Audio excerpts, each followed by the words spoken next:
जय माता दी। मैं सुनीता बहन जी लुधियाने वाली आपके लिए माता के नवरात्रों के ऊपर स्पेशल प्रोग्राम लेके आई हूँ। तो माँ स्कंद माता के ऊपर लेके आई हूँ और उसके बाद आपको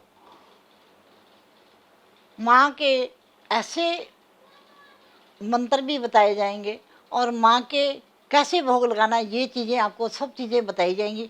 उसके बाद आपको एक लाल किताब का स्पेशल टिप्स दिया जाएगा जिसको करने से आपको बहुत सारा फ़ायदा होगा। माँ स्कंद माता को खुश कैसे करना है, हमने सबसे पहले ये जाना है। सब लोग माँ के नराते करते हैं, हर लोग व्रत करते हैं, सब कुछ करते हैं, जाप जप तप हर चीज़ करते हैं, मगर उसका फ़ायदा क्यों नहीं मिलता।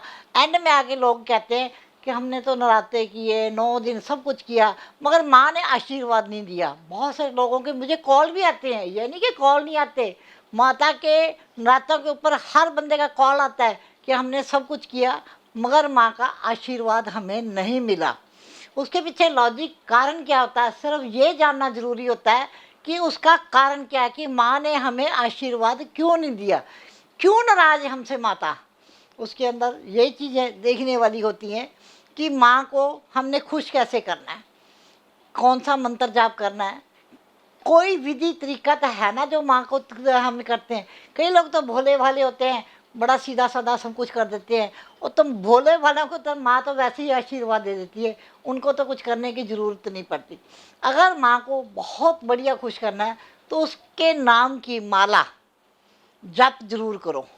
उसके अंदर दुर्गा स्तुति के अंदर माता चंडी का पाठ होता है, वो करो, जरूर करना चाहिए।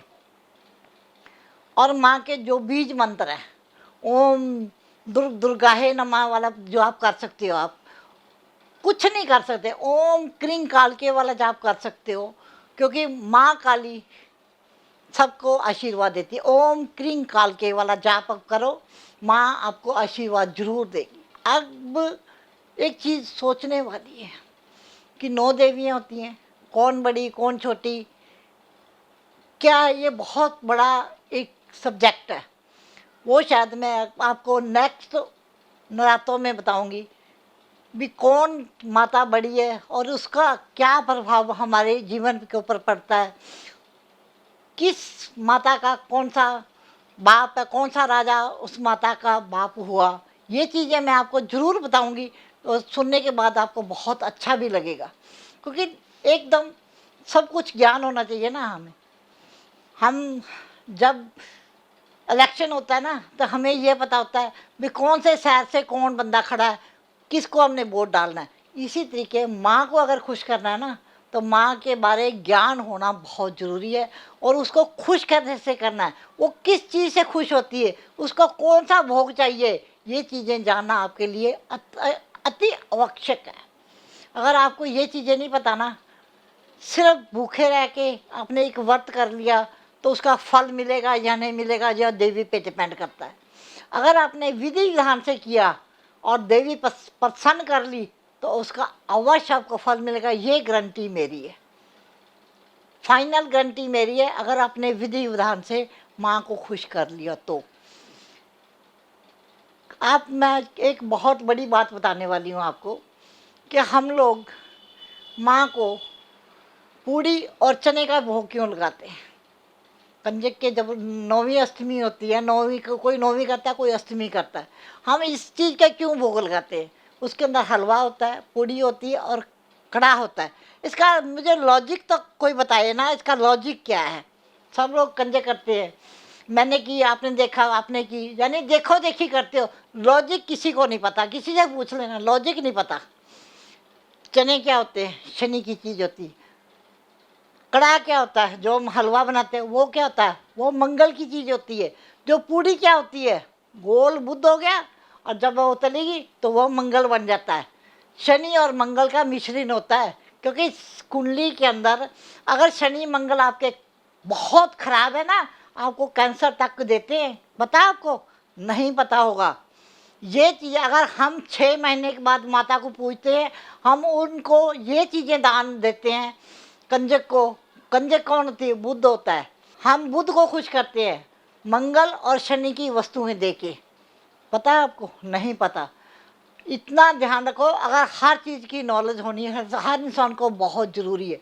अगर हम ये चीज़ें रहते हैं तो हमारी बीमारी, ख़ास करके कैंसर की बीमारी हमसे दूर रहती है। और हम ये चीज़ें रहते हैं, माता हमें आशीर्वाद देती है, तो हमारे घर के अंदर 6 महीने के अंदर कोई बुरी बीमारी नहीं आती। जैसे कि अभी हमारा कोरोना का ये चल रहा है, पिछले नराते हमारे ख़राब हो गए, ये कोरोना की वजह से, पता है ना? तो हम 6 महीने हो गए कितने परेशान चल रहे हैं, सोचा है आपने? हम नारियल का दान करते हैं, माता के अंदर भोग रूपी हम सबसे ज़्यादा नारियल का दान करते हैं। अगर आपका राहु अच्छा है तो आपको नारियल दान करने की ज़रूरत नहीं है।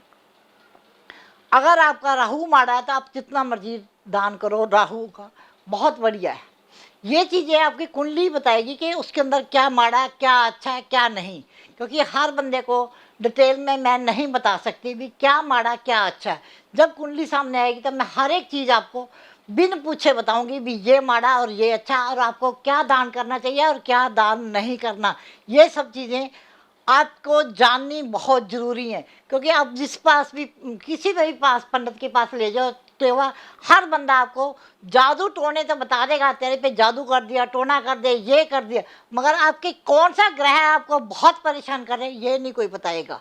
ये जानना बहुत ज़रूरी है कि हमें 1 या 2 ग्रह परेशान करते हैं कुंडली के अंदर, 9 के 9 ग्रह परेशान नहीं करते।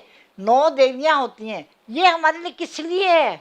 इसलिए हमें आशीर्वाद देने के लिए। अगर हम देवी की पूजा करते हैं तो ग्रह तो वैसे ही शांत हो जाते हैं। और हम रूटीन के अंदर देवी की पूजा करते हैं, रूटीन में हर बुधवार देवी की पूजा करो। जो देवी का वार मंगल नहीं वार होता, लोग मंगल को देवी को पूजते हैं, जबकि मंगल नहीं देवी का वार, बुधवार होता देवी का। अगर आप बुध को देवी पूजते हो, कंजक पूजते हो, बहुत बढ़िया।